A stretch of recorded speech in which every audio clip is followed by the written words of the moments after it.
to Jake Jackets.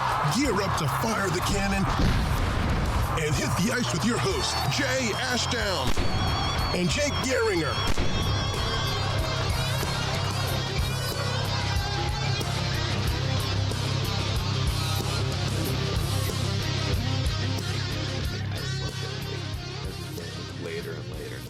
And then having to get up at like 10 today, which is a perfectly reasonable time. I was like, no. I slept all day. Yeah. I didn't sleep last night. Like all night long.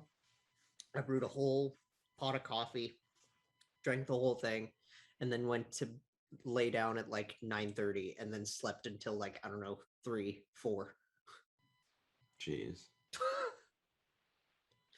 Like I said, I can't blame you for that. Like, sounds exhausting. Crazy time. Crazy times, just like this show. So we're gonna start off by talking about the Jackets first time for everything. All right, then. Holy crap, right? Blue Jackets podcast finally leading off with Blue Jackets stuff. Right? Yeah. So the NHL came out with they're still releasing it. I think the most recent one was Montreal. They're doing their 5 questions series. Yeah. And the 5 questions facing Columbus Blue Jackets. This was written by Tom Gulitti. I believe that's how you say it. I mean, he's just a staff writer. This came out 3 days ago. Mm-hmm. And I really wanted to go in depth on this one and just address the questions. We're not going to go over the whole article, but I just want to address the questions and get our thoughts on it. Works for me. I like the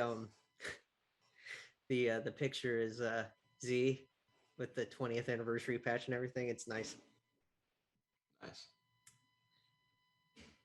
So the first question, how long will the rebuild take? So they went 18, 26, and 12 last year. Mm-hmm. Yeah. They traded Foligno. They traded Dubois. Traded Savard. In this offseason, they traded Seth. Yeah. It's interesting question because the rebuild's been a little delayed because the rebuild was really supposed to start after Panarin and Bobrovsky left. And Duchesne left. People bring up Duchesne leaving, but he was more of a rental anyway. They didn't even offer him a deal. That's when the rebuild was supposed to start. And then the next year, they come out. They're all right. They're exactly kind of like how we thought they'd be. And then for some reason, they have a bunch of injuries. And when they have a bunch of injuries, it's when they're playing at their best. They get unbelievable goaltending from Korpisalo. Then he goes down. And then they get unbelievable and then goaltending Elvis from goes Verslikins. Off the... And then the pandemic hits. And they make the playoffs because of the weird format. And they beat Toronto with a healthy team. So you go into the beating Toronto season. With a sick team wouldn't be hard. Yeah, but you come into the season, a shortened season, not necessarily knowing what you are because you thought last year you're going to be a rebuilding team, but you made the playoffs, and then it finally hits you. Goaltending didn't hold up the way that it did the year prior. You still have some injuries. Guys aren't playing to the level that you'd expect or hope. Seth Jones took a major step back. Right. And reality hits you in the face. Dubois doesn't want to be there anymore for whatever reason. We still haven't figured it out. But you trade him, you get 2 pieces. One, Jack Roslovic, that we like a lot. One, Patrick Laine, who the talent's there. But he's also a very incomplete player too. That's the thing is we still love Patty though. Mm-hmm. We love him because we know what he can be. Yeah, and we know his status as a young superstar in this league. Because he has, and that's the thing. You say that, but is he a superstar? He is, Like, But we'll he get isn't. You know what I mean? he's in that weird, like, okay, we'll talk about Kotkaniemi again later, but he's kind of like in that middle ground where KK is. I disagree because I think he's better than. Well, I don't no, think those okay. two are in the same tier, but Listen, they're not in the same tier, but they're like having very similar situations where it's like they need to be able to show what they can do. yeah, where And it's like it's a situation where you love the player more so because you know what they can be than what they right, actually are.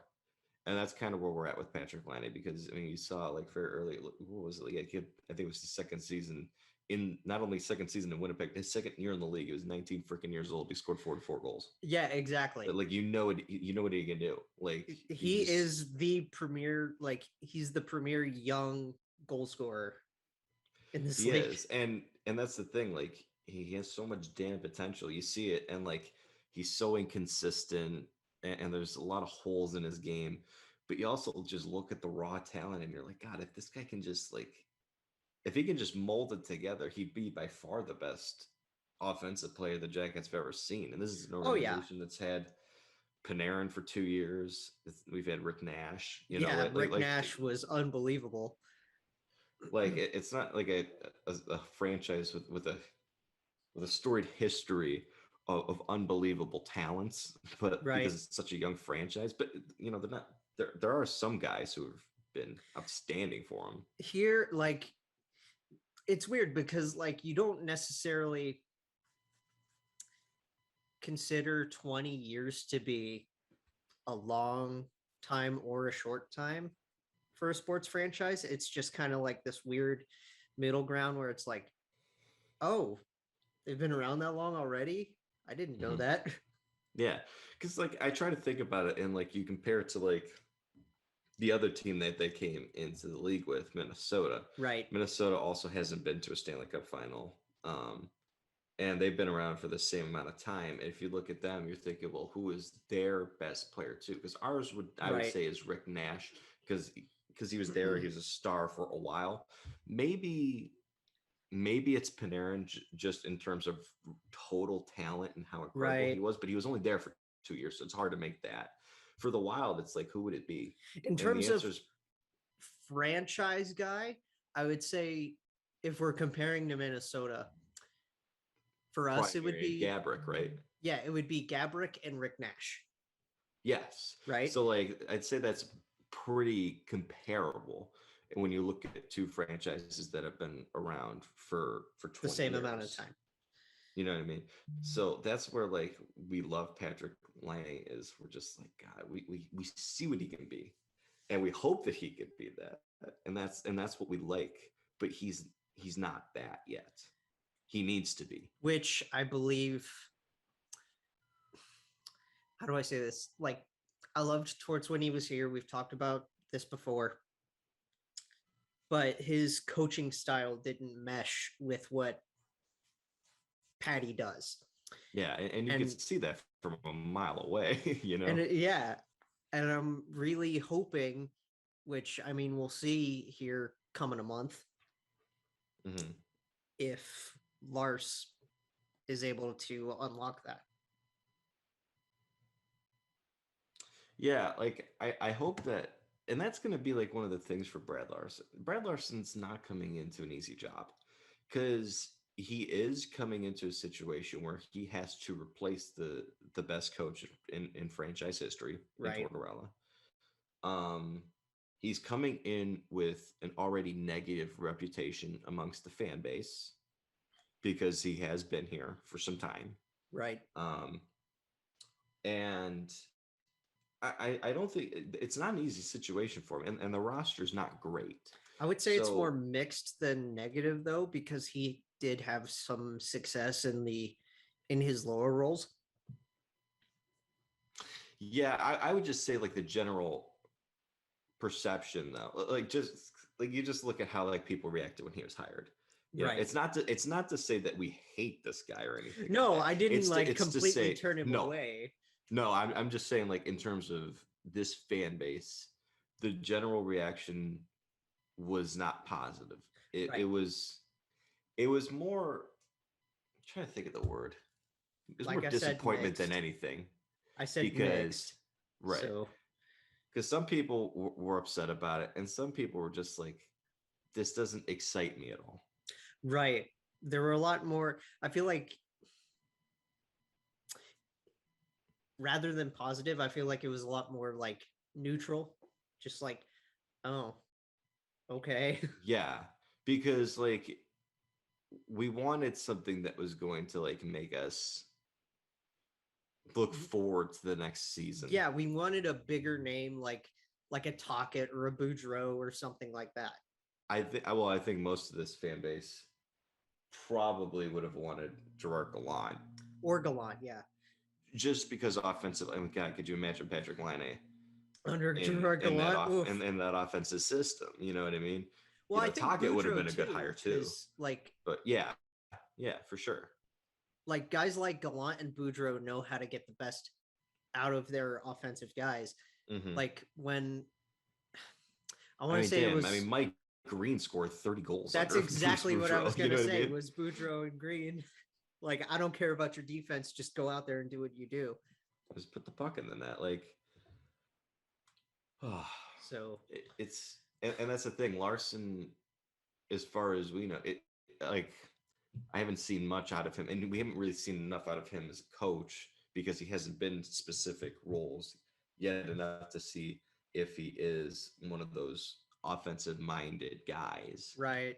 You know, Well, he was a power play coach. right. So you would hope that he would be, but the power play also stunk. So like Right. that's where that's where like I'm a That's little where the issue concerned. comes in, right? You know, and now is that a personnel issue because the Blue Jackets are a team that for the last at least ever since Torts was hired, they've been a team that's built around goaltending because they have Bobrovsky and then Right. Merzlik and Korpisalo. Their defense with Zach Werenski, Seth Jones, David Savard, Vlad Gavrikov, Mm-hmm. like they've built strong around defense. I mean, they even had Marcus Navarra and Ryan Murray for a while, who were awesome on our defense. Oh Like yeah. Like this team was never built on offense. not really, at least not from the past like decade. And the last time that the Blue Jackets power play was really, really good, I would say was 2019 in the playoffs. Right. And that's when their personnel was the best because you had Werenski and Jones, Mm-hmm. you had Panarin, you had Dubois, Yep. you had Duchesne. Yep. I mean, even for the second pair, I mean, they really liked the looks that they were getting from Texier. Tex and Bjork on the second. Bjorkstrand, Yeah. Cam Atkinson. Yeah. That was the Really the strong. best the personnel we ever had offensively for the power play, and that's when it finally looked good. So like I've struggled with like sometimes I don't like the looks that we get on the power play. I don't like how we've set things up. Mm-hmm. The success isn't there, but it's Okay. almost a situation where I have to step back as a fan and be like, okay, is this a personnel issue though? Are we limited with what we can do because we don't have the talent that other teams really have? Here's my answer to that question. So what I think is because of the changes that we made, making the veteran swap between Cam and Voracek and trading out Jones and, mixing up all the guys that we have, they've gone from what they were last year to like a very defensively minded Jeep style grinding team to they've added enough talent offensively to be a better suited two-way team. You know what I mean? Mm-hmm. So they may not be the best on both sides of the puck and both sides of special teams or what have you for this upcoming year, but their overall game is going to get better. Like as a unit. And we were just talking about Patrick Laine. So I want to pose a question for you because this is something that I talk about with people sometimes that is legitimate. Like I don't know which one he is. Right. As far as a player for the future, We've seen so much inconsistency with this guy. Well, he was inconsistent in Winnipeg. Yeah, no, that's more so what I'm talking about. I'm not just talking about the short right. stint that he had with the Blue Jackets last year. This is more so him as a player, because I had these questions about him when he was in Winnipeg. We look at this guy, no doubt about it, we see the offensive talent. Oh, yeah. I mean, this guy could shoot from anywhere. Right. Anywhere, and pick just any spot of the net and just nail it every time. And then he also, shot. He copied the Ovi spot, which is fun. And that's the thing. If you're looking for a player comp, this guy. What is he? 6'5". He's huge. He's a big boy. He's a big body, incredible shot, smooth skater, and he's not known really necessarily as a playmaker. He can make plays though. Like he can pass the puck. Oh yeah, 100%. So, does this guy want to be Alex Ovechkin? Because this guy doesn't play defense. But you know what? To be honest, Ovi doesn't really play defense either. Right. But nobody cares because he's scoring 50 damn goals every year. I believe he does. I can't read his mind, obviously. Right. But just watching the way he plays, I think he does. And I think we need someone like that. We need one, maybe two players like that, max. Yeah. And Patty can be that guy. Yeah. So you're fine with this guy not playing defense. I'm fine with him not playing defense if he could put the puck in the net, because that's what Ovi does. Yeah. If he's giving you that production, that's huge. And he's built like Ovi. He sits in Ovi's office. He can pound the puck from anywhere. Mm-hmm. But he's not giving you Alex Ovechkin results. He's giving you Phil Kessel results. Which also is good. But you would expect more out of this highly touted guy that was drafted second overall. Well, you got to remember that he's also around our age still. He's still very young, but I mean, as far as the talent's concerned, my concern with Laine came from the fact that this dude scored 44 freaking goals when he was 19 going on 20. Yeah, his second year in the league, and then he's regressed, and that's where my concern comes in. If this guy was first season 25 goals, second season 30, third season 30, fourth season 30, there's still room to grow and whatnot, but it's the fact that we've seen him this first 2 years, he was dynamite, and it's like, what's gone wrong the last and then we got seasons? The young guys like Sillinger and Kent and Chinnikov when he comes in, and all these guys that are waiting for their shot too. Mm-hmm. So just to wrap up this, how the length of the rebuild question, I can't say a definitive answer, but I'm hoping somewhere around maybe the 4 or 5 season mark at best. I think it's gonna be quicker than that. I'm gonna give just enough room for that. Yeah, I would say I was gonna say 3 to 4 seasons, and I'm leaning towards 3 because I mean, just because of where you have some of these guys developing. Chinnikov, really good in the KHL, is now coming over to America. We still got Marchenko and Voronkov in the KHL. Those guys, these guys will be here in the next 3 years. Right. Like Voronkov and Marchenko will be playing National Hockey League games for the Blue Jackets in the year 2024. So we'll see it. And then Cole Sillinger will be playing there too in Kent. Right. And then Kent's probably going to take maybe 2 years. I think it'll take probably until 2025 for Carson Colemans to really see true action with the team. Mm-hmm. He's going to take a little bit longer to develop, but I still like what I see there from him. See, because what I can see with Cole is he takes this year in Michigan. He takes next year, in Cleveland, and then he'll start seeing time with the big boys. Right. That's what I see out of Cole. Kent, yeah. Yeah. And Sillinger is probably going to take maybe just the 1 year in Cleveland and then jump up if he doesn't make it out of camp. Mm-hmm. Because even though Kent was the 5th overall pick, I mean, the most NHL ready out of any player that we drafted this draft was Cole. Oh, yeah. I mean, look at his dad. I mean, this guy is going to be very good second line center in the NHL, no doubt about it. And that's the thing. That's how you set this thing up, man. I mean, Cole Sillinger is going to be a good second line center, and you're hoping that the skill that Ken Right. Johnson has, if he develops properly, he's going to be Mhm. really good number one center. Okay. Second question. Can Seth Jones be replaced? Yes. Boqvist is young enough. Here's it's hard to replace the minutes that Seth Jones plays because Right. he can log. I mean, you ask that guy to play 30 minutes, he can do that easily. He's the he does biggest that in his sleep. He's the biggest workhorse that we've seen on the blue line in years. Can Boqvist replace his offensive production? I'm not totally sure because I mean Seth has put up some pretty good offensive numbers the last couple of years. But I mean, he is an offensive-minded defenseman. Because So I mean, that's maybe. It says as far as like defensive like efficiency though, like Seth Jones' numbers, man, the last couple of years, he's dipped, and he just hasn't been the same player that he was in 17, 18. So, do I think Boqvist can replace what Seth Jones was last year or the year before that? I absolutely think he can. So it says here that he had 2 goals and 14 assists in 35 games with Chicago. Mm-hmm. And he averaged just shy of 17 minutes per game. Because he was playing third pairing minutes with the Hawks.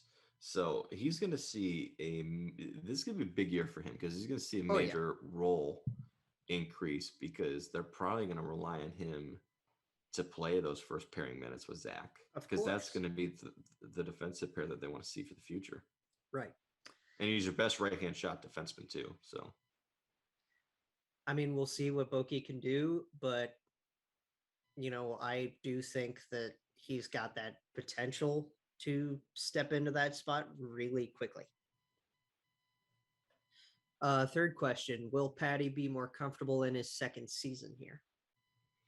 I will answer that easily with a yes. You would hope so. And the reason I say yes is because it would be very difficult to make it more uncomfortable than what last season was with the team. So that I would give you a yes. Now, does that mean he's going to be comfortable? Doesn't mean he's going to be comfortable, even if he's more comfortable. I hope he's more comfortable. They need to understand what his role is. It seemed like they're trying to make him a power forward for some reason. Let this guy be a sniper. This guy's not going to play defense. Just accept it. Let him go out there and be the player that he is. So if you see, you know, he had that end-to-end goal last year that was like shades of, who was it? Freddie Bodine, right? Like, I would love to see more of that, but I also, you know, I don't want that to be his whole character because we discussed this just a few minutes ago. We know what his whole character is. He's OV 2.0. Right? Yeah. So if he can do an end-to-end rush goal here and there, fantastic. That's beautiful to watch and great to see. But I really think most of us, and him included, just want to see him stand in the circle and bomb it just like he always does. Mm-hmm. They just need to utilize his talents to the best of his ability. Like, just put him in positions to succeed. You're not expected to make the playoffs this year, so you're not going into this year with sky-high expectations. Several goals for the Blue Jackets, and we could talk about some of the goals, but one of the goals that the Blue Jackets have this year is to make sure this guy's comfortable, make sure he wants to be here, make sure he's in the long-term plans. And one of the ways that you know he's going to be in your long-term plans is if he has a successful season. And one of the ways to make sure he has a successful season is putting him in positions to succeed. And I think Lars can do that. Like, obviously, he absolutely can. Like, whether or not he does is the question. Obviously, the power play wasn't great last year, and this kind of bleeds into question number 4 on this article: is how will Larson handle his first, you know, head coaching job in the NHL? Obviously, the power play wasn't great, but we know that because that's what his position was, we can guesstimate pretty well that he's an offensively minded coach. And it was a while ago with a lot of different players but he did have a good American Hockey League record when he coached Springfield. My hope for Lars, and the best thing that I think he can do, is take a more hands-off approach with the power play. Focus on being the general, Right. guide the ship, and hire someone you trust to run the power play. If you want to step in when you feel you need to. Right. But make sure you're coaching this hockey team and not specific units. Right. Exactly. Let's see. Just looking at his services, he was an assistant starting in 14-15 under Todd Richards, and then all the way through when John came in 15. So he knows a good majority of these players already. He knows a good majority of these players from his days as an assistant coach. And, while I did say earlier that, a lot of the fan base isn't jazzed about it, what a good thing about this, though, a lot of the players do seem to be jazzed by it. A lot of players have really bought in. They seem to really like him. They seem to really respect him. So that is one thing that we do have going for us, is the fact that we did hire in organization in-house. It is a familiar face, right? And it is someone the players already have the respect for. Yeah. So I think that definitely helps in terms of building the rapport between coach and players. Mm-hmm.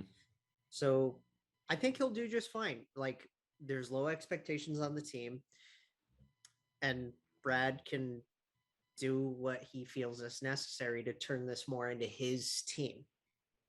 Let me tell you, man, like if the Blue Jackets this year go out, win 33 games, miss the playoffs by a mile, and a lot of the same things come up as last year, but Liam Foudy develops a little bit, and you see a little bit of something there. You see a little bit of something from Boqvist. Patrick Laine scores 40 goals. Like, fans will be happy. We care more about player development.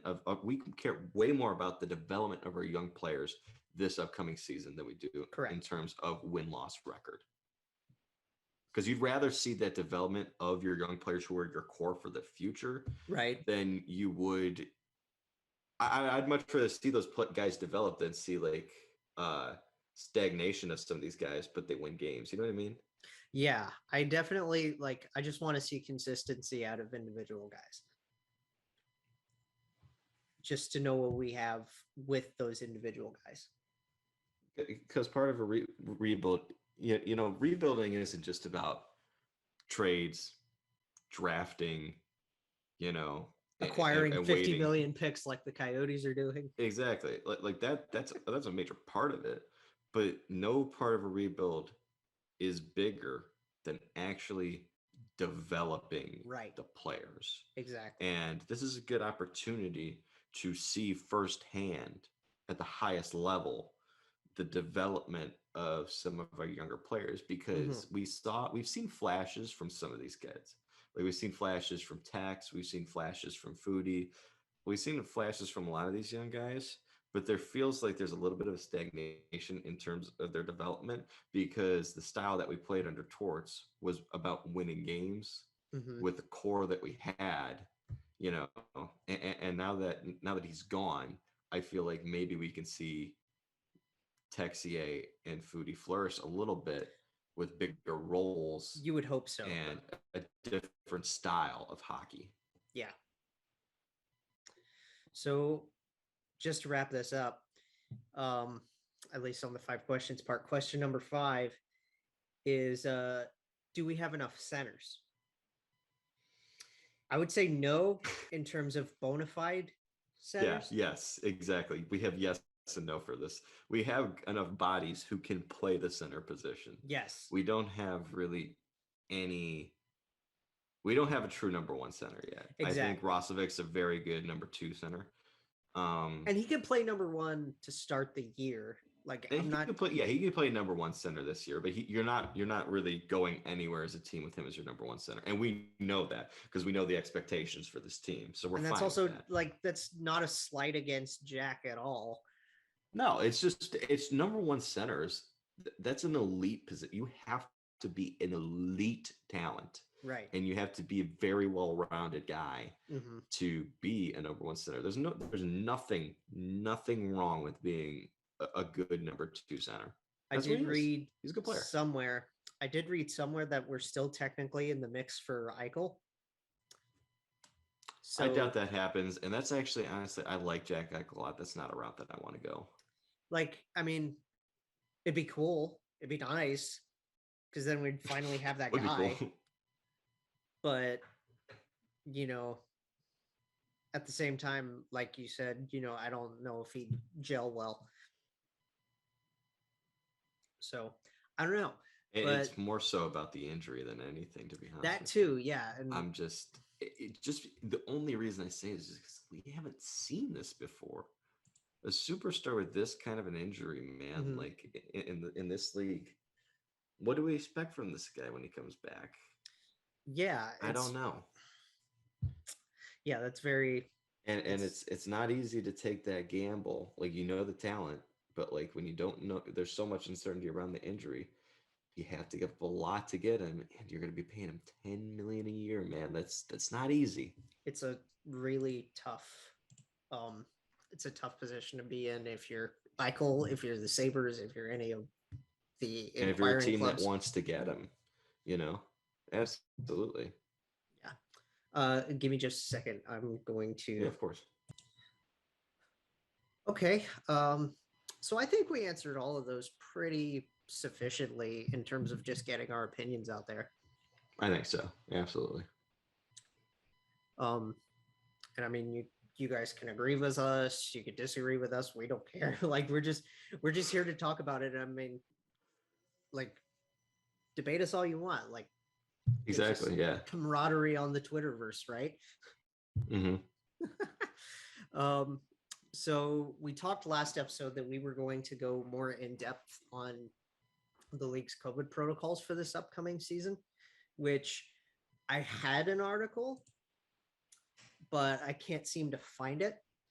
So I found this other article, just basically this article is about the players' decision to go to the Olympics. And it does have a little blurb in here about the general protocols. So they're a work in progress, but expected to be extremely strict. There's going to be everybody's supposed to, like, they'll have to be fully vaccinated, undergo daily testing, request frequent temperature checks, socially distance, wearing masks. Basically everything that we've done up to this point is all going to be a part of this bubble in Beijing. So I think that's going to be what the league is going to try to do as well. Not necessarily the bubble part, but expecting full vaccinations, still having testing for unvaccinated players if they need it, wearing the masks, that whole deal. Which I don't know how much longer we're going to see this kind of stuff. Yeah, I hope it goes away soon. Yeah, that would be nice. If we can Please. get back to normal life. Yeah, I'm like, me personally, and I don't want to make this like a political thing, but I'm just sick of wearing a mask. Okay, it doesn't have to be a political thing, because, like, you know where I stand. I'm sick and tired of it too. It's so, like, it's happened long enough. Exactly. You know, like, I just, like, you know, I'm vaccinated. I don't want to wear it anymore, you know? Yeah, I personally... there's nothing wrong with feeling that way. No, and I personally haven't gotten mine yet, because I'm still, like, just a little on the fence with it. Like, which one do I take if I'm going to get one, and that whole kind of thing. But that's just where I'm at. So in terms of the league, they ran the bubble really well. They did. They did a very good job with that. They deserve a lot of credit for that. Oh, yeah, for sure. And I mean, I'm pretty sure, like, Rob Manfred in the MLB, like, consulted with Gary Bettman about the whole bubble situation last year. God, I hate Rob Manfred. So I think, they did well with last year's, you know, just like with the pause, and then making sure they took enough time to develop the plan that they had. And now that we have vaccines available, I think the league will be smart enough to be able to say, hey, this is what we're at the very least requesting everybody follow and wanting everybody to do. Mm-hmm. So that's not necessarily the most in-depth analysis because, again, they don't have, I say they, but like I couldn't find many details on the actual process. It wouldn't surprise me if we go back to regular playoffs come next summer. I think that we're going to like regular. Just look at college football. Right. Like, seeing like all those full stadiums with everybody in there. Yeah, and baseball. It's beautiful to see, man. Like, did you see when the baseball season started and like first game, the Texas Rangers were full capacity, everything. Yeah, full capacity. Yeah, and just like being able to see some sports with full crowds. Like, I'm going to go to Bears Browns week 3 in Cleveland. That's gonna be nice. It's because it's gonna be a full stadium, and it's gonna feel like life is kind of back to normal, which is kind of nice. That's what I want to experience. I went to a Reds Brewers game a couple months ago, and granted they lost because Amir Garrett blew the damn thing. And that was when Castellanos got hurt, and it was I told you about going to the game. It was a fun experience. Like, we had our seats like right behind the smokestacks. It was amazing. Because that was around my birthday, I think, right? Yeah, it was. Yeah.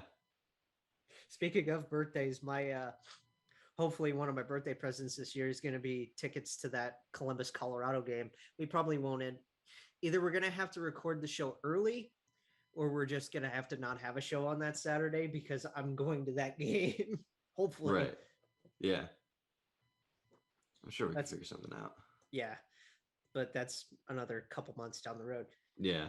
We don't have to figure that out right now in September. Right. Let's get back into the Kotkaniemi stuff. Because this has still been like talk of the town kind of over the last couple of weeks, especially with Montreal not, matching it. And now he's part of Carolina. We offered all of our opinions on that last episode, but stuff came out that, okay, here's just a question I want to pose to you. Do you think because this was the first successful offer sheet since Dustin Penner in 2007? Like, no joke. Right. So do you think we might see another one? Another successful maybe one more. Like this offseason? At least another attempt. No. No? No. And the only reason I say that is because I feel like it's probably too late. A lot of teams are trying to figure out their own cap situations. It's like, I'm surprised that there was even one, just because of all the factors of the pandemic and what the impact it's had on the salary cap. Yeah. I wouldn't have guessed that one would have happened this offseason. I didn't want to mention this like just as a separate topic, but if you look at Cap Friendly, there are currently 11 teams over the cap. It's hard. That's why it's like it's so difficult, because as far as like offer sheets are concerned, it has to be the right situation. You're a team that's on the cusp that feels perfectly okay with giving up whatever draft picks, and you have to have the salary cap space available to make it happen. Carolina fits this mold. Dougie Hamilton walked. They traded Nedeljkovic. Right. A lot of money freed up for them this offseason because they're able to replace certain guys cheap. They replaced Hamilton with Tony DeAngelo cheap. They brought in both Freddie Anderson. Freddie Anderson was a good pickup. I'm not sure about the money yet. I think, honestly, I like the Raanta. I like the Raanta a lot more too, because of the money. 2 years, $2 million. I'm kind of okay. Like the So- chances that he doesn't live up to that, I mean, that's so low. So like my point here is Well, they've done a good job Ronta's replacing just also got to guys. stay healthy. Yes, well, same for the Anderson. Freddie, So, yeah. So they've done a good job of replacing parts for Mhm. cheaper rates, and they had the money available. They're a team that's pretty good that expects to compete for a cup, Yeah. and that's why they're able to pull off a successful offer sheet, or even an offer sheet attempt. Yes. These situations that line up so perfectly don't happen very often, and that's why, frankly, we don't see them. Okay. So I want to just quickly, because I mentioned all these teams that are over the cap. The top team is obviously the Tampa Bay Lightning with their cap hit right now. Like, and this is all before everybody goes on LTIR, because we know that's what people are going to do, and they're going to send people down and just do whatever they can, right? Mm-hmm. The projected cap hit for the Tampa Bay Lightning as of today, $88 million, or yeah, $88,365,955. Is that even with Seabrook on LTIR? Nobody's on LTIR yet. Okay, so that's okay. Okay, so that they have their solution as to why they can make certain moves. Yeah, and then right below them is Montreal. Geez, Montreal's really all the way up there. 88, 226, 370. Winnipeg's God, I 87. guess no wonder they didn't keep Jesperi. I mean, like, where are you gonna get the money? Winnipeg's 87 million. Dallas 85. The Jets are all the way up there. That's honestly surprising because no, maybe that's not, because I'm thinking like their defense is kind of trash, but they finally had to pay Pignac and Morse. Okay, I can see that now. Yeah. Dallas 85.5. That's not a surprise. Islanders 85.2. Oilers 84.7. Blackhawks 84.5. Carolina is up here 83.02. I'm surprised Vegas hasn't. Where's Vegas at? I'm just going down this list. 82.89 Toronto, 82.18 Pittsburgh, and then the last team on the list with no cap space right now, because they are at 81,537,439 is Vegas. Okay. I thought Vegas would have been a little bit worse, but I guess they've done a pretty good job managing their situation. The first team with space is Philly, and they only have $381.5 thousand. Oh, I was really hoping you were going to say they only had $381. That would have been a lot funnier. It wouldn't surprise me. Chuck Fletcher is just like everywhere. Yeah, they've had a good offseason. I like what they've done this offseason. Not a huge fan of the Ristolainen move, but I mean, I'm going to miss Cam so much. Yeah. He's going to do well there, though. I think he will. Especially if he plays with, like, Giroux. Or even if he plays with, like, Hayes and Farabee. That would be fun. I was thinking he's probably going to play with Farabee a lot. And I think those two will form a good connection. That'd be fun. The other thing I wanted to mention on the Kotkaniemi stuff is they're going to do what we suggested they do, technically, and start him off on the left wing. Okay. So but that's fair, because I mean you have so much center depth, because you've obviously got Aho, you've obviously got Jordan Stahl, you've got Vinny Trocheck. Yeah. Like we were texting about it, I was like, man, I forgot they had Trocheck, and then you were just like, oh, they're loaded. Yeah. There's still some question marks about that team as far as winning a cup, but like there's no doubt about it. They're loaded, man. I mean, they've done such a good job in the rebuild. I'm trying to think. Okay. I want to go to, excuse me. Where are they? I'm trying to find them on. Never mind. There they are. I just wanted to look at Carolina's roster. Okay. So imagine, like Your first line would be maybe something like Svech, Aho, and Teravainen, Mm-hmm. right? Mm-hmm. Then imagine like, I don't know, Kotkaniemi, Nietzsche's Niederreiter. As what, your third line? Second or third. Because that's your third line. That's a gross third line. Yeah. Because, I mean, like, just looking at their center depth, for guys that are listed here as center, whether that's primary or secondary position, you have Sebastian Aho, Jesperi Kotkaniemi, Jordan Stahl, Vinny Trocheck, Jordan Martinook can play all three. Mm-hmm. Derek Stepan, I forgot they got him. Oh, they did. Damn. Nietzsche is still on his entry level.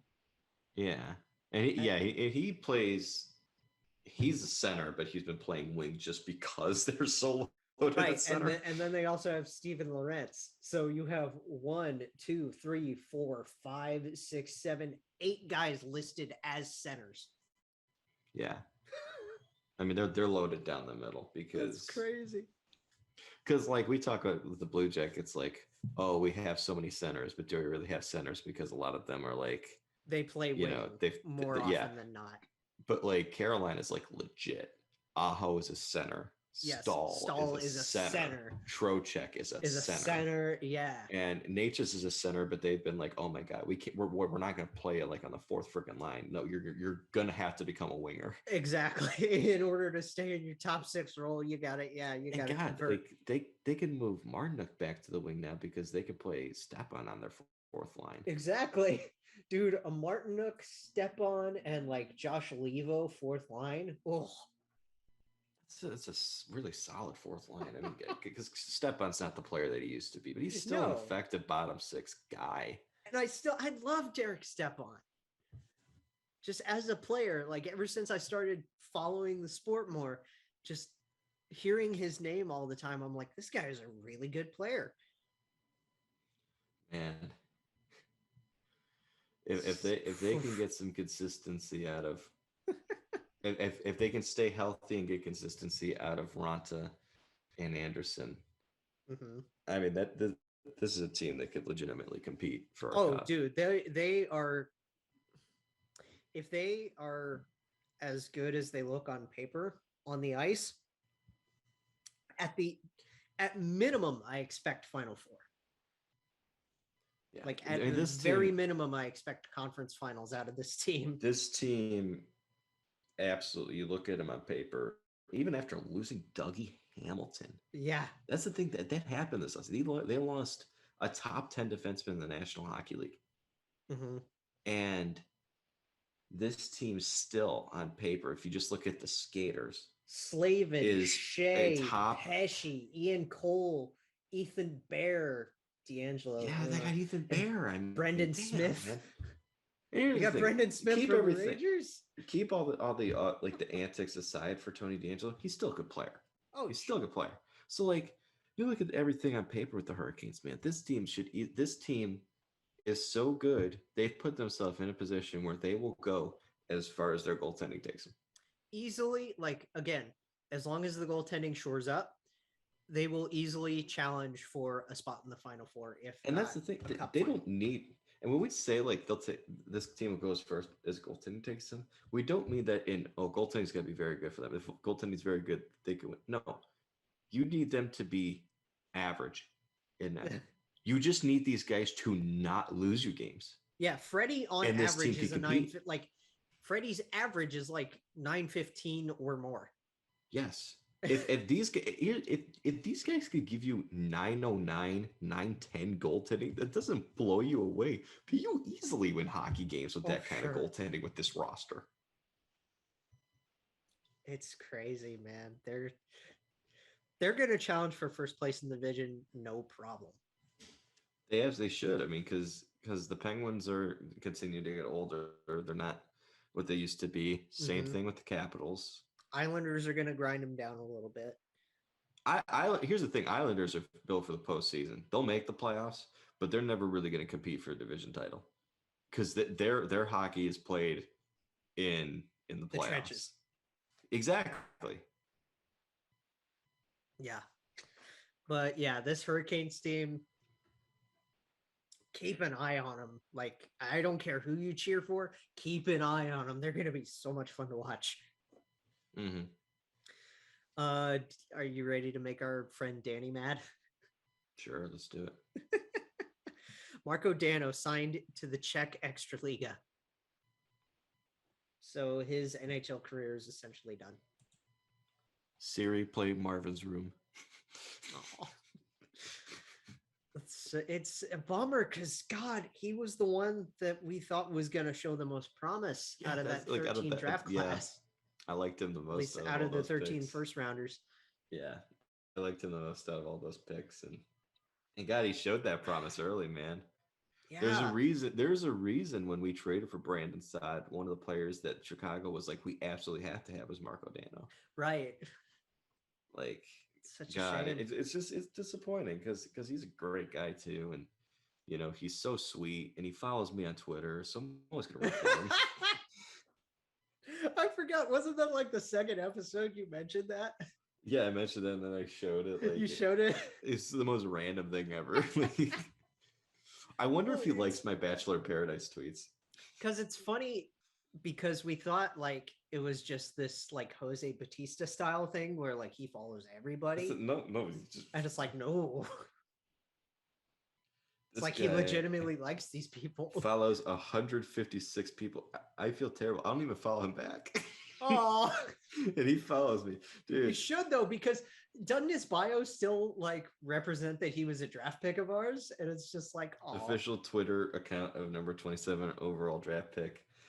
By Columbus Blue Jackets, currently play for NHL team at Blue Jackets NHL / and then he's got like another thing that just says Slovakia. Like, I feel bad. This guy doesn't really like tweet that often. If you look, he just like a lot of it's just Bell Let's Talk tweets. Like, well, there are a lot of players that barely don't even update their bios. Exactly. Throughout their careers.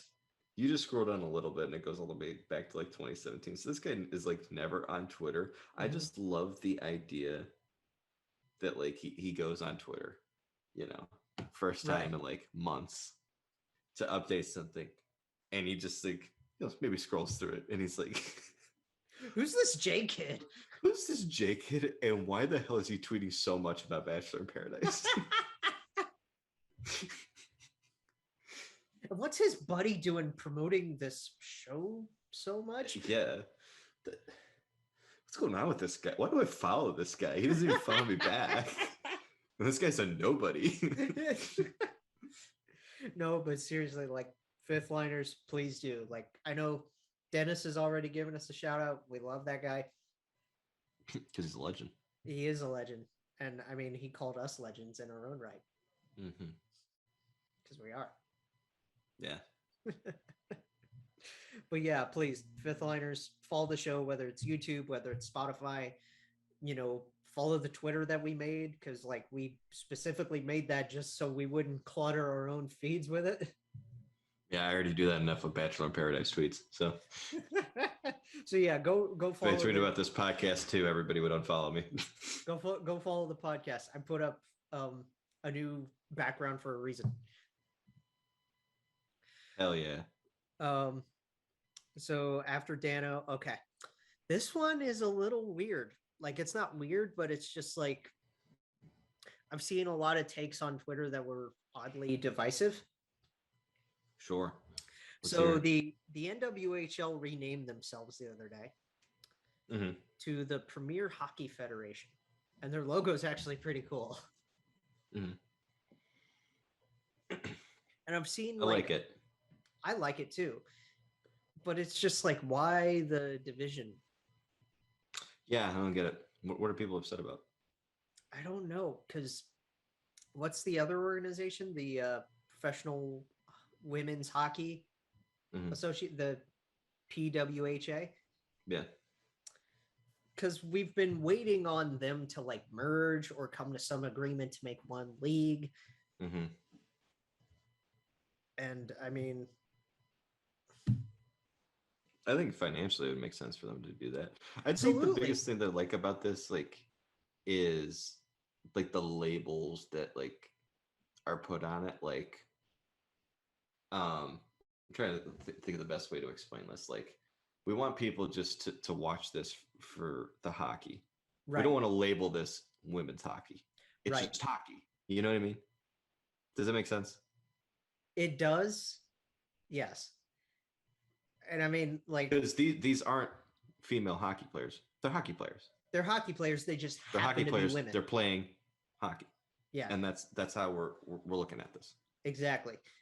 We don't want to, and I mean, like, we as fans want the NHL to step in and say, hey, let's figure something out to make you guys more profitable and let the women succeed. Support them. They deserve it. Absolutely. And I mean, that goes for all the markets too. Like this, I keep wanting to say NWHL because I know it's only been a couple of days since the rebrand. Yeah. But like, seriously, if you're in a PHF market, then go watch the games. Mm-hmm. Like, if you can afford to go watch the games, go watch the games. I'm in one right now. They're awesome. Right, the Buttes, right? Yeah, the Buttes. A lot of fun, man. A lot of fun. Oh, sure. I'm sure it is. Hell, BG has women on their club teams. Like, yeah, this is nothing new. Exactly. It just needs support to function. So the main message here is go. Yes. Go attend. Yeah. It's fun. It's awesome. You won't regret it. Exactly. Especially if you watch, like we talked about the Women's Worlds last episode. Yeah. Like, oh my God, what a game. Like, that gold medal game was awesome. Those round robins were amazing, mind-blowing. It's great hockey. So if you like good hockey, go. Yeah, pretty much. I like good hockey. Yeah, any chance I love I go good to hockey. go any chance I get to go to watch good hockey, I go watch it. Why do you think I don't go to Sabres games? Give it another 10 years. Yeah. It's either going to be 10 years, either 10 years or whenever the Pagulas finally decide to cave in and sell, which I don't know if that's going to happen anytime soon. Give it another 20 years when Jack Eichel Jr. is the second overall pick and he's leading them out. And he comes out with a herniated disc in his neck. Damn, they're struggling. Sam Reinhart Jr. has just been traded to the Panthers. Victor Olofsson II. It's all just sons that are all juniors. It's just all sons, yeah. The junior Sabres. The junior Sabres. Jeff Skinner Jr., imagine that. Oh my God, he just signed he just signed a 15-year backloading deal. 15-year deals are legal again. Those backdiving contracts. Oh my God. Okay. That'd be ridiculous. Okay, after a good laugh, we got two like down-to-earth sad-ish stories and then a couple of things to bring it back up to end it. All right. Today, as I saw scrolling through Twitter this morning, for our international fans, whether it's like the UK Blue Jackets guys or whoever else around like Europe, this is the 10-year anniversary of the Lokomotiv Yaroslavl accident. Been 10 years? It's been 10 years. That's crazy. I saw a tweet from CBJ Prospects that we had a prospect at the time on that team. God. It was one of the saddest stories in all of hockey. I remember that it rocked the hockey world. When it happened.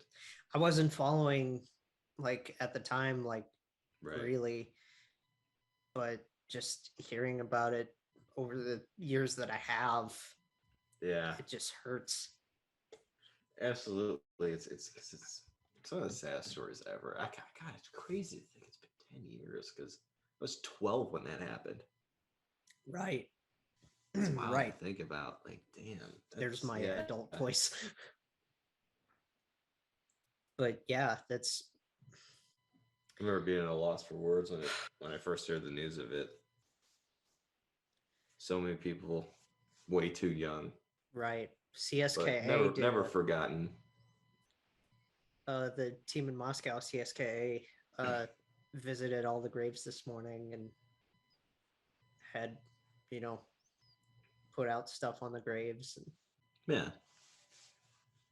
That was a nice thing for them to do. oh, yeah. So, 10 years. It's unbelievable. Rest in peace to those guys. Yeah. Because, wow. Oof. Couldn't imagine being in that kind of a situation, like a plane crash or a boat sinking or something like that tragic. Right. Even just like a regular car accident, like yeah, like the one we saw. I think it was like 3 players die not too long ago. The and 3 then we junior, talked about the 3 kids, yeah. Yeah, and then we also talked about the reunion for the bus accident that happened with The Humboldt kids, yeah. Yeah, it's just terrible. Yeah. Not as heavy, but still kind of tough. We talked about how Carolina still got a really decent blue line. Mm-hmm. Jake Gardiner's out for the entire year. Yeah. Hip and back surgeries. Yeah, I hope he's okay. That's the rough thing to go to. But that's where they're actually getting their money from, is him going on LTIR. Yeah. So, I mean, it's unfortunate. Hopefully they can get him back in time for the playoffs. He's not that even depth on defense. He's not even that old, is he? What is he at this point? Is he 31, 32? Is he? He's not like really old, but he's been around for at least a while because he was on that 2013 Leafs team. Yeah, he was on the infamous collapse team that drives everybody crazy. He's the only he's Leaf that was a part of the 2013, 2018, and 2019 collapse, I believe. Wow, he was a part of all 3 of those. All 3 losses to the Bruins. Ugh. He was a part of. Gross. He's 31. He turned 31 back on Independence Day. Mm-hmm. Minnesota kid. No, I'm lying to you. Kadri was on those teams too. Oh, he was on all 3. I think those are the only 2, though. Sense. I think those are the only 2. But that makes sense, though. Yeah. Man, poor Kadri. Like, I feel kind of more bad for Kadri than I do Jake. I don't know why. Who knows? I don't know. I feel worse for Jake, only because Kadri's luck is looking up. He's in Colorado. I mean, as long as he just keeps his temper in check. God, man. I mean, it's just like every single year in the playoffs. Because here's the thing, man. He's been good in the regular season with it. It's like, oh, this guy's changing, and then the playoffs happen. And he's just like, all right, time to do something stupid. And it's like, dude, what the hell are you doing? Like, chill out. Come on. Because he had the one long run with Colorado in his first year there, and he was fine.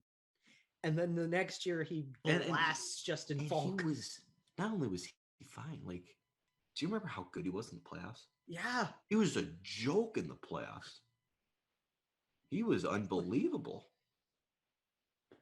His production is the best I've ever seen him play. His discipline just needs to, That's the biggest thing with Nas. Anyway, fun stuff to finish. Small thing. So last year the Coyotes had the crescent moon at center ice, which I thought was bang on. It was gorgeous. Mm-hmm. This upcoming year they're gonna bring the Kachina Coyote logo. Oh, they're center gonna bring ice. that to the centers? Yeah, Oh, I love that. that's gonna be amazing. That's Like what the I want to see. like the full More blown hockey Kachina. stick. Yeah, We need more Kachina in our lives. we need more Kachina. Absolutely. I still kind of I wish they would have kept the crescent moon though, and just like Kachina branding on the jerseys and stuff, because the crescent moon looks like perfect. It's a very especially for center ice. But like, It's I'm never gonna like complain about Kachina. it's themes. clean at center ice, isn't it? Like Yeah, it having is. a crescent moon right there. Um, this weekend and this Thursday starts football again, and you got Yeah. pumped for that. I don't know about you. I'm more of a college football guy, Sure. so I am excited for the Bears this season. But I mean, I'm excited Bears. for the Buckeyes. I paid $40 for the Buckeyes to win this weekend. The way I say that is, I put $40 on Oregon money line. So either I'm paying $40 and the Buckeyes are going to win and I'm going to be happy, or they're going to lose and it's going to be okay because I'm going to get 220. Gonna be fine. Life's going to be okay on Saturday. I have nothing to lose. Except for $40. Sure. Didn't I share that? How long ago was that? A couple of weeks ago when I shared like the angriest or like the most drunk fan bases, and like we covered 3 of the 4. Yeah. between because like there's the Bears, Bengals, and Bills. So like the way my family splits up in our like old household is Middle and I are Bengals fans, and then my mom, the youngest brother, and my stepdad are all Browns fans. So it's just like this every single week. We're just like chirping at each other. Yeah. Go Browns. Welcome to the jungle. Joey Burrow, Joe Mixon, they're back, baby. I hope Burrow does well this season. Please. I'm praying our offensive line doesn't get him killed. Dude, it's always the O-line. That's the thing. For Cincinnati, it's always been the O-line. And Mike Brown doesn't want to do shit. Drives me crazy. Because I went to the draft because it was only like 20 minutes away from me, so like screw it. Yeah, sure. Why the hell not? Yeah. I couldn't believe that they didn't pick. Sewell was right there. They could have picked a franchise left tackle, and they picked Jamar Chase. I couldn't believe it. I mean, I'm excited to see what Chase can do. Yeah, the only problem though is it's hard for Chase to do anything if after 2 seconds Burrow snaps the ball and he's already got a guy in his face. You know what I mean? That's true. I do want to see the chemistry between Joey and T grow more this year. Yeah. Like T. Higgins is good. And that's the thing. You have Tyler Boyd and T. Higgins. That's why and Tyler, yeah. It'd be one thing if you like get passed up on Sewell to like gets I don't know, like maybe like a tight end like who was really good or something like that. But like you already like you're fine at the receiver position. Just draft your left tackle. Yeah, exactly. Get some defense for your quarterback. Yeah. Make sure your quarterback doesn't get killed. Like, 'cause if he's gonna get hit, make sure he gets hit from the like his right side, where don't let him get blindsided. Yeah, exactly. I think with the way the AFC North is gonna play out, because it's weird. Because like I just cheer for Cincinnati on a regular basis. Meanwhile, you're over here cheering for Cleveland and Buffalo and Chicago. Yeah. So it's like you got to keep track of all these games. I definitely think like it's going to be tight between Buffalo. It's going to be tight between Baltimore and Cleveland this year. It is. And Pittsburgh's going to regress, and Cincinnati, I hope, doesn't regress, but at least you'll progress. Like, yeah, I hope they do make at least some sort of progress. 6-7 win team, I think. Which, yeah, I mean, I'd be fine. That's progress. That's progress. Something. I think the Steelers are probably 7-8 win team, and then whoever stays healthiest between Baltimore and Cleveland will win that division. Yeah. And that's my insight on the AFC hockey division. It's going to be fun to see what everybody does because, like, Mac Jones stepping in New England, Trey Lance might get a couple of licks in San Francisco. All the young guys, like, I really All due respect to your former guy Andy Dalton, I just want to see Justin Fields. I know, so do I. Like, I love Andy, but come on, everybody wants to see Justin. I think he's going to be so good. He's going to be great as long as they just let him play. Yeah, that'd be great. It's going to be fun to see, like, because we're starting with what? Dallas and Tampa on Thursday. Mm-hmm. And does Dallas and even Tampa's have... going to destroy them. I'm trying to think, because didn't they announce Tyrod Taylor as their starter for Thursday? Dallas? No, wait, that's Houston. Yeah. Yeah. So Tyrod's starting in Houston.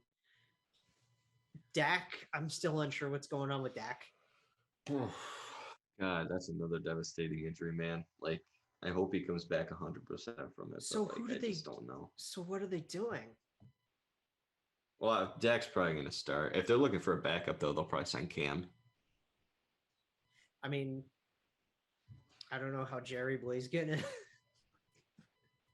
You know what I mean? Mm-hmm. I don't know what Jerry Boy feels about that, but it's all on him. Power mad, 80-year-old son of a gun. Good old Jerry Boy. Good old Jerry Boy. Tom's gonna be Tom. Gronk's gonna be Gronk. Like, the Bucks are just running it back. Yeah, they're gonna be fine.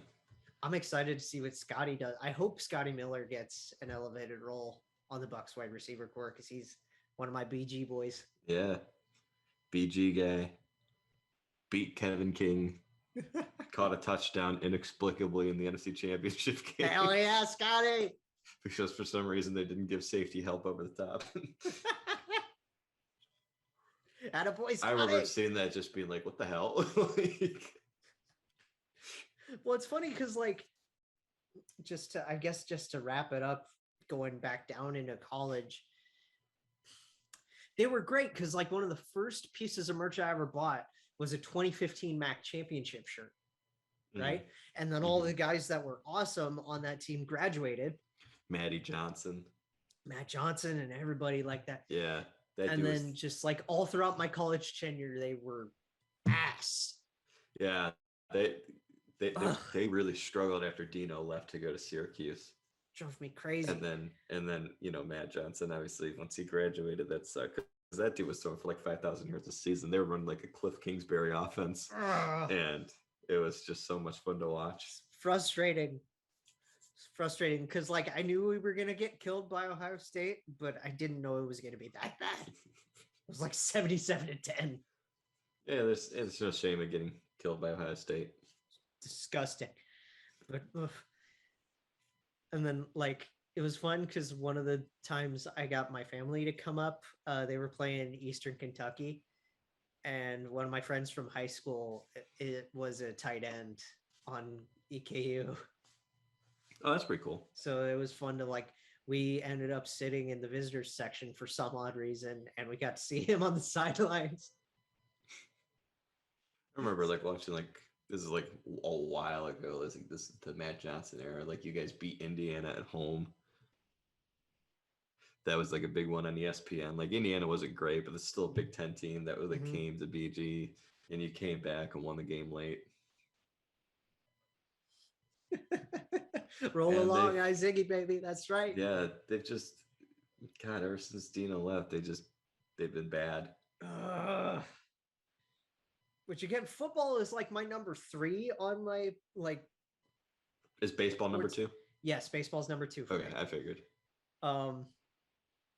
So it's like, it doesn't bother me too much, Batman? but at this, what? Number 1, Batman. Oh, of course. It's cricket. It's croquet. It's rugby.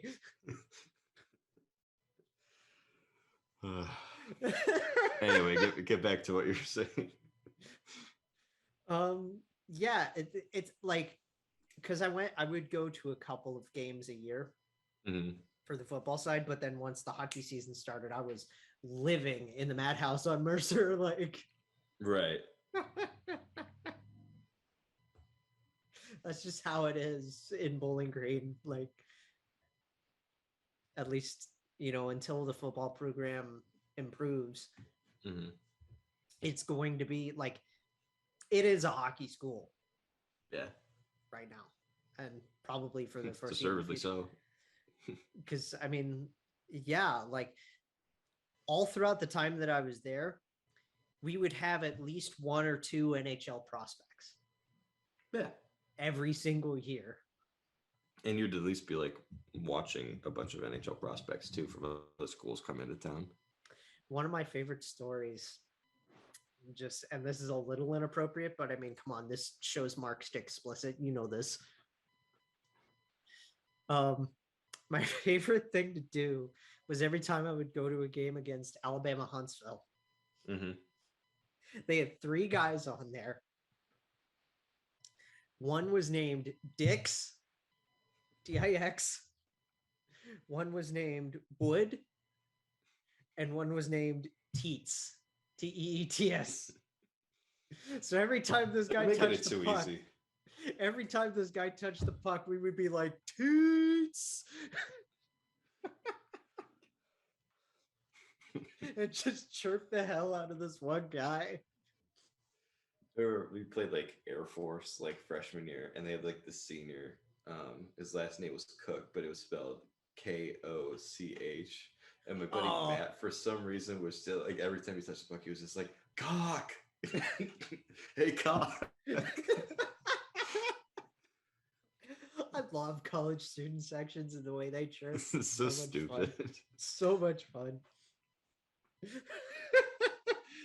Dude, seriously, like around homecoming, I want to come back to campus sometime over the hockey season. I got to take a trip back up. Like, oh my God, I just miss that place. Bowling Green is gorgeous. I've never actually been on the campus. I should make a trip sometime just to like see a game, because I do have friends that go there. I could probably stay there for a weekend and just go to like a game, maybe against. Dude, let me know. I'll try to come up at the same time. I'll show you around. Yeah. I'll show you where I lived for the first 3 years of school. Right. Like the whole deal. But yeah, that's probably enough gushing about my college days that are not that far behind me, but enough with that. Let me gush about my college days that are current. The NFL season's looking to be pretty sweet, honestly. Like with just all the storylines that are going on between rookie quarterbacks and guys that moved. Like, who knows what the hell's going to go on with Carson Wentz? Let me tell you, I know this is a hockey podcast, but I'm going to say it right now. This quarterback draft class has the potential to be one of the best ever. Oh, sure. Absolutely. Trevor Lawrence is going to be unbelievable for the Jags. Zach Wilson looks pretty good. Trey Lance is they're gonna give him time to develop, and he's gonna be with Kyle Shanahan. Yeah. Justin Fields. Yeah. Like Mac Jones. Mac Attack is gonna be wild. Like, I'm no Patriots fan by any stretch of the imagination. He's gonna be working with McDaniels. Like, man, like that's like Mac's gonna be good. Yeah, it's crazy, man. Like, this class is unbelievable. And even like one that's not talked about, like end of the second round, getting to learn behind Tom Brady that the Buccaneers got Kyle Trask from Florida. Oh, cool. Like, I think it could be good. And who knows, maybe even the Vikings, they took Kellen Mond at the third round. Maybe there's something there with him. Like, just got to see what they have this year with who they're bringing back.